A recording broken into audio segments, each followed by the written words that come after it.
Hi, my name is Chelsea.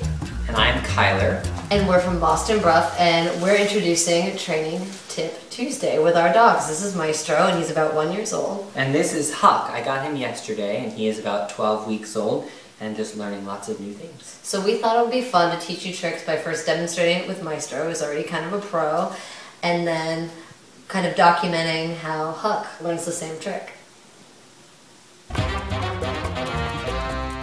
So one of the tools we'll be using today is the clicker, and the clicker is used to mark positive behavior. Now you don't necessarily need a clicker. You can also use the word yes or good boy. Whatever works for you, it's completely up to you. Now the way it works is after your dog does something you like, you hit the clicker. Maestro, come. Good boy. Now before you can do this in training, you have to charge the clicker. Now, to charge the clicker, what you do is you have them looking at you, and when they're looking at you, you click it, and you give them a treat. And then they quickly learn to associate that click with getting a treat. So they'll try and get you to make the clicker click so they can get the treat again. Maestro. Maestro. Good boy. So now using the clicker, we're going to work on sit. Now Maestro already knows sit, but I'm going to demonstrate it with him, and then we're going to show Huck learning how to sit. So, Maestro, sit. Good boy. So you see I clicked after he held the sit for a second.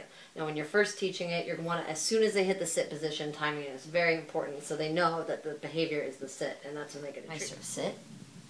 Also, you'll notice, I used the verbal command and I also used a hand signal. Eventually you're going to want to teach them to do sit just with the verbal signal and also just with the hand signal.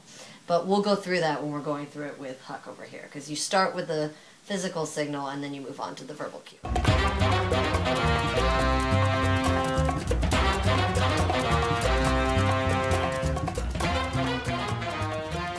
So we have new puppy Huck over here. Now sometimes it's hard with a new puppy because they're all over the place and they're really excited and they're very curious and they want to smell everything. And that's why it's important when you're training your new puppy to do really short training sessions. Just 5 minutes or so. Just work on whatever the behavior is.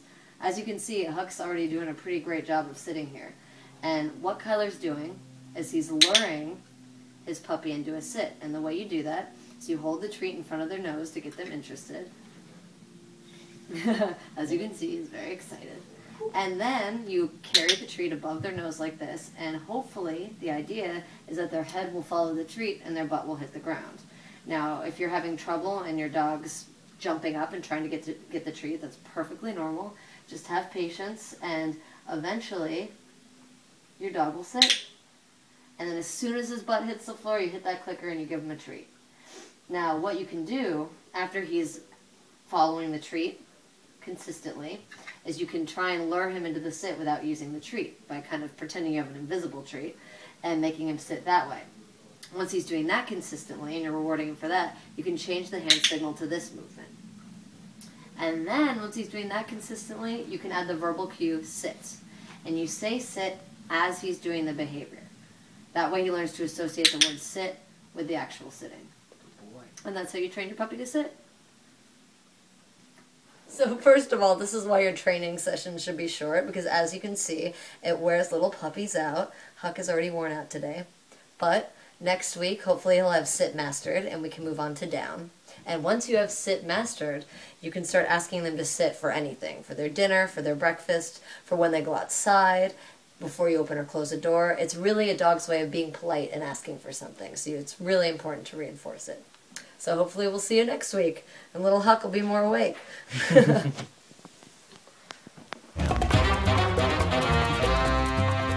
If you have any further questions, you can email me at chelsea@bostonbruff.com, or you can check out our website, bostonbruff.com. Thanks for tuning in. 2, 1, let's jam.